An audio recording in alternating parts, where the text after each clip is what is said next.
Have you ever had a day where you had a million things to do? You couldn't seem to focus on any one thing.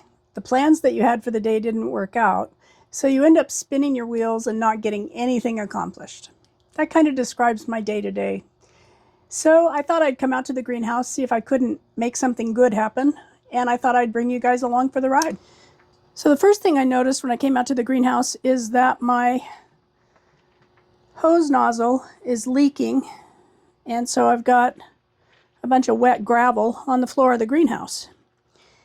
It's not a huge problem, except the area to turn off the water to replace the hose nozzle is all the way at the other end of the greenhouse, back in that corner behind all of that stuff.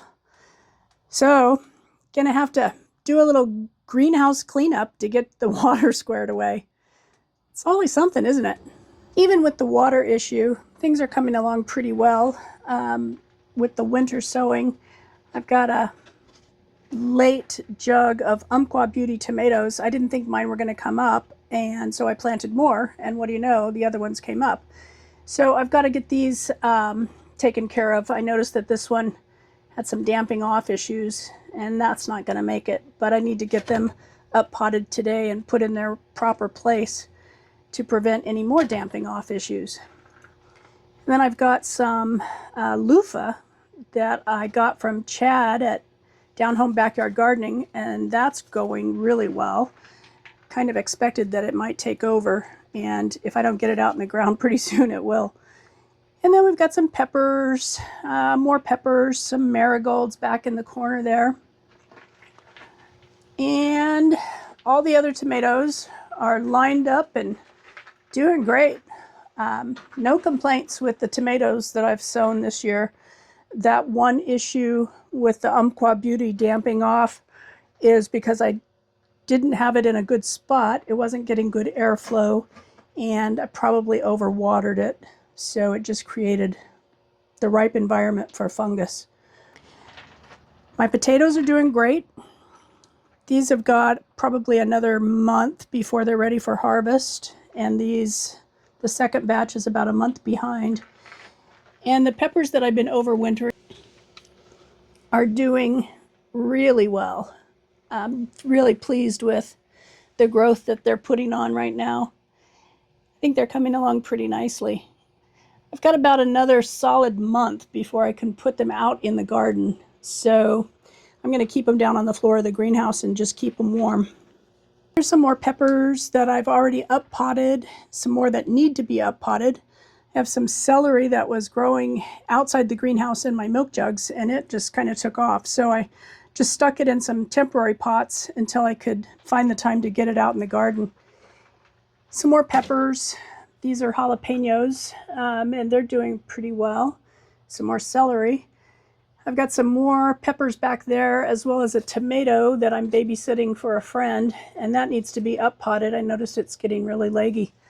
And then I've got Persian cucumbers. This is a variety called Muncher that I got from Botanical Interests, and I came out to find that they are doing really well. I went to my local feed and seed and got some russets. This is a variety called Pacific Burbank, and I've cut them and chitted them. They're drying over right now. They've dried over so I can get them planted, and they've got some nice looking eyes on them. So those will be going in the ground here in the next couple of days. I went to a garden fair this past weekend called Garden Palooza, and one of the vendors there, called Slate Glass, had these really cute garden stakes. So I picked up a few of those. One for strawberries. I've got leeks and of course garlic, as well as some shallots, peppers, and bell peppers. I could have spent a lot more money at this booth than I did. She had some really nice looking garden markers. So if you check out Slate Glass on Etsy, she's got a shop there, and these were really affordable, and I think they'll hold up a lot better than wooden stakes. Okay, here's the thing, y'all. I have all of these tomatoes, 130 some, out here on the shelf. that I up-potted, and I'm just waiting for the weather and the soil to warm so I can put them in the garden. And what do? I order more tomatoes. I couldn't really help myself though. If you look at the package, these are giant Belgium, and it says, this Ohio heirloom is massive, known for its impressive size. I mean, come on, who wouldn't order them? No, I do not have a tomato problem. I can quit anytime I want. Have you ever done something halfway and you knew you were going to have to do it more, but you didn't want to? Yeah, no, me neither. But if I had done that, I would have mixed a little bit of potting soil, coco coir, perlite, and mushroom compost, and not made enough to up-pot all the things I need to up-pot today. So I don't think this half bag is going to be enough to up-pot all of these things and more behind me. So back to mixing up more potting soil. Thanks for hanging out with me today while I got some things done in the greenhouse and tackled some chores I'd been putting off. Gave me a feeling of accomplishment to just get out here and do something.